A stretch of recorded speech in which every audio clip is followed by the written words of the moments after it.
আছে আর তরকারিটাতে শুধু একটু সামান্য মিষ্টি দেবো, তাহলে আমার তরকারিটা পুরো কমপ্লিট।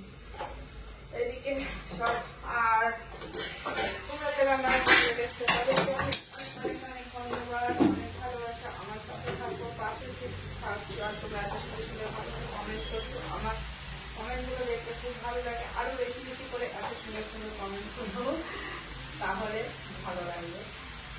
আর ভিডিওটা ভালো লাগবে লাইক করো, শেয়ার করো, কমেন্ট করে জানিও।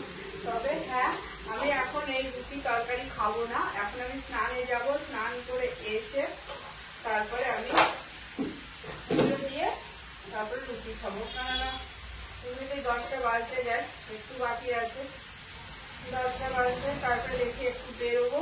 এখানে শপিং মল মোড় আছে, মোড়ে একটু যাব, যদি কিছু আর একটু ওষুধ আনতে যাবো, ওষুধের দোকানেও যাবো, একটু ওষুধ আনতে। ছেলেও যাবে, আমি একা যাবো না, ও মনে হয় যাবে। আর আমার কানে না অনেক নোংরা জমেছে, তো সে ওষুধ আনবো আমার মনেই থাকে না যে একটা হোমিওপ্যাথিক ওষুধ আনবো। কানে নোংরা জমলে না, সব থেকে হোমিওপ্যাথিক ওষুধ আছে, খুব ভালো ওষুধ, তো কানে নোংরা দিতে পরে সেটা তাড়াতাড়ি কাজ হয়। অ্যালোপ্যাথি ওষুধের থেকে হোমিওপ্যাথিক ওষুধ আছে, খুব ভালো। তো এই যে কমপ্লিট, এবার এগুলো ধুয়ে ধুয়ে রাখতে হবে। আর আমার তরকারিতে পুরো তরকারিতে একটু মিষ্টি, কেননা আমি মিষ্টি পছন্দ করি, সেই জন্য হয়ে গেছে পুরো তরকারি। তো সারা ছিটা গেল করে,